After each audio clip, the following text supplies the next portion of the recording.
I call the member for Pittwater. Thank you, Speaker. I rise to speak on the Crimes Legislation Amendment Hate Crimes Bill 2026 to amend the Crimes Act 1900 in relation to hate crimes that, as the Attorney-General has explained, responds directly to a shocking trend of targeted attacks against the LGBTQIA+ people in our community.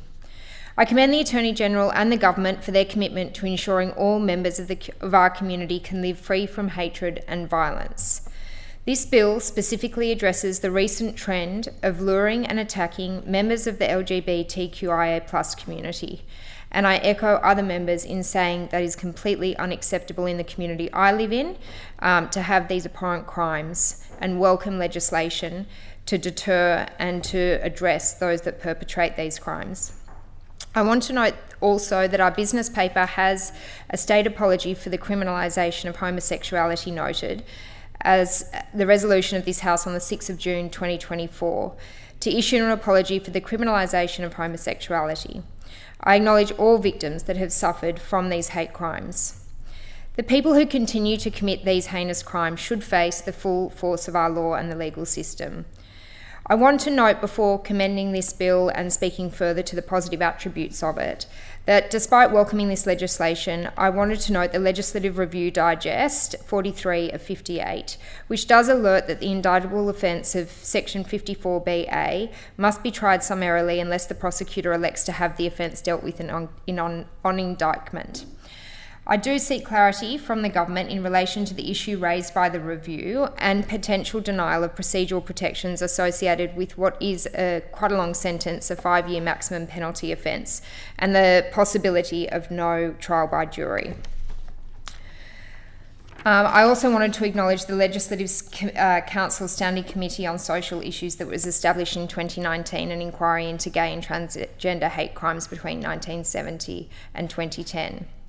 Speaker, today we are seeing technology used to perpetrate these types of crimes, even in my area of the Northern Beaches.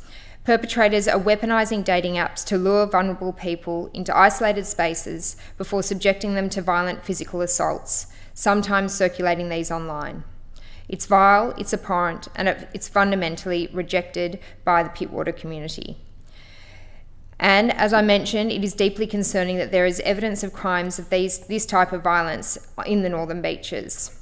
The Northern Beaches Advocate reported in January 2024 that New South Wales Police were called to a park on Abbott Road in North Curl following reports of an assault of a 47-year-old man who had arranged to meet a male he had met on an online dating app. The man was allegedly assaulted by a group of people who also allegedly stole his belongings. We must act to make it safer for everyone, not only people in our community and those who are victims of hate crimes in general, but there's something particularly abhorrent, as others have mentioned, about luring someone with the vulnerability and pretense of having human connection. It is also a human rights issue. This trend was also raised, the trend more broadly, was also raised by Hugh de Cresta, who's the President of the Australian Human Rights Commission, when discussing Australian Human Rights Assessment 2026 at the National Press Club on April 29 of this year. The President said this: "We live in one of the safest, most stable and prosperous countries on the planet, but our stability, safety and prosperity are not being shared equally. There are gaps and there are failures, and our success is fragile. It's being threatened by major challenges, including polarisation, division, rising racism, climate change, inequality, and rapid technological change. We have a strong foundation to respond, but we must act now, and we need to strengthen our human rights."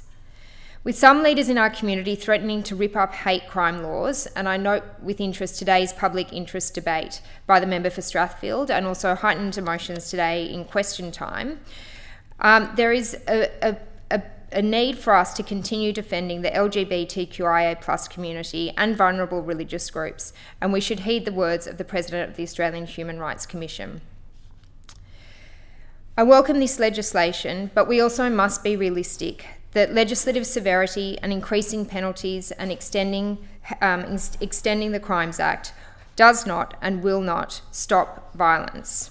As Equality Australia rightly pointed out, and I quote, "Addressing this will require more than stronger penalties. It will also mean improving reporting pathways, tracking emerging hate trends, and ensuring victims have access to properly funded support services."